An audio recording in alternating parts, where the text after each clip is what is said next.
On est en train de réveiller un enfant de Dieu qui dormait, qui s'appelle David. David, c'est un chrétien. On lui demande de se réveiller. David, oui, le combat a commencé. Le combat s'est déclenché. Réveille-toi. Chrétien, réveille-toi. Le combat spirituel est réel. Maman, chrétienne, chrétien, réveillez-vous. Amara, c'est qui Amara? Amara est réveillé. Réveille-toi, viens, allons-y. De l'autre côté, c'était un ange de Dieu qui venait de réveiller David pour la prière. Lamouka, réveille-toi pour la prière. Le combat a commencé, le combat est réel. Et de l'autre côté, c'est sa petite sœur, Amara. Les sorciers sont venus la prendre, allons-y. Elle essaye de sortir, mais elle n'arrive pas. Elle essaye de sortir, elle n'arrive pas. Maman, qu'est-ce qui se passe? Papa, qu'est-ce qui se passe?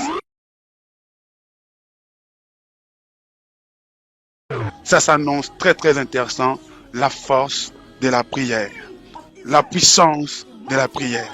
Qu'est-ce qui ne marche pas? Pourquoi ça ne marche pas? Oui, merci pour cette opportunité, cette grâce.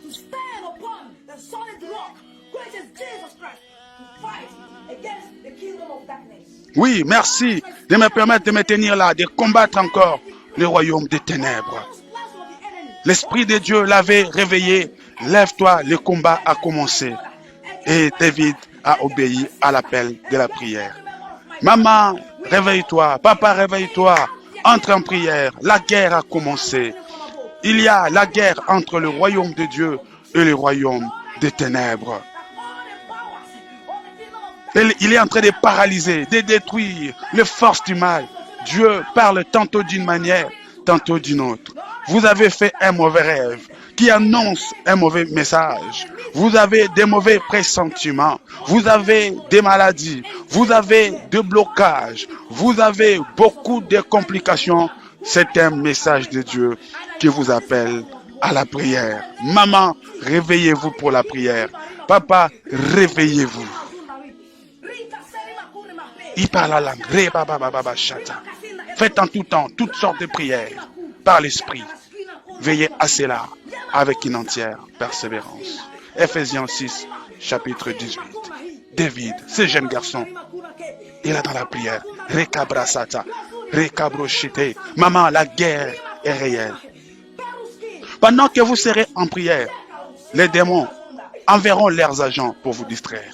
Amara est là pour distraire David.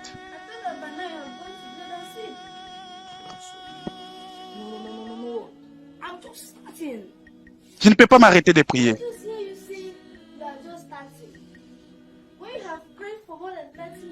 Elle est venue pour l'arrêter de prier. Ça fait déjà 3 heures depuis que tu pries.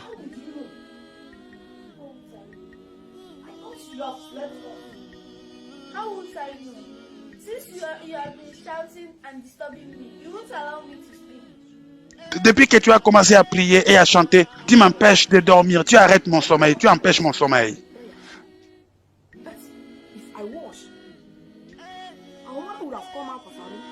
Bien-aimé, ils viendront toujours avec des stratégies. Arrête-toi un peu, va me préparer à manger pour un loca. Arrête-toi, va d'abord me servir. Arrête-toi, tu nous déranges. Depuis que tu as commencé à prier, qu'est-ce que tu as obtenu? Oui, tu seras en train de prier, ils viendront te déranger. Tout ça, c'est l'œuvre du diable. Si ce n'est pas elle-même, cette personne, la sorcière, elle est tout simplement utilisée.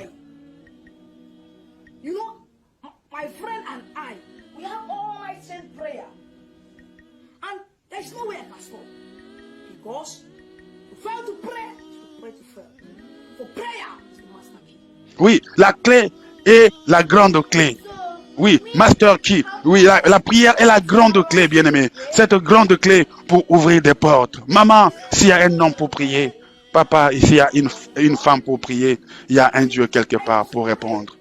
The prayer is the master key. Et la grande clé qui ouvre. Maman, priez. Quand tu pries, les portes vont s'ouvrir. Repadaba. Elle n'a pas réussi à la distraire. Maman, ils viendront te distraire. Papa, ils viendront te distraire. Ne va pas dans cette église. Ils vont te dire des choses au téléphone pour te décourager. Ils vont te dire des choses à propos de l'homme de Dieu pour que tu n'ailles pas. Ils te feront voir, ils te feront entendre. Tout ça, c'est pour te décourager. Risque du diable. Elle essaye de sortir encore, mais elle n'arrive pas. Fatiguée parce que David est en train de prier. Maman, quand vous priez, papa, quand vous priez, ceux qui sont sorciers dans votre maison n'arriveront pas à opérer.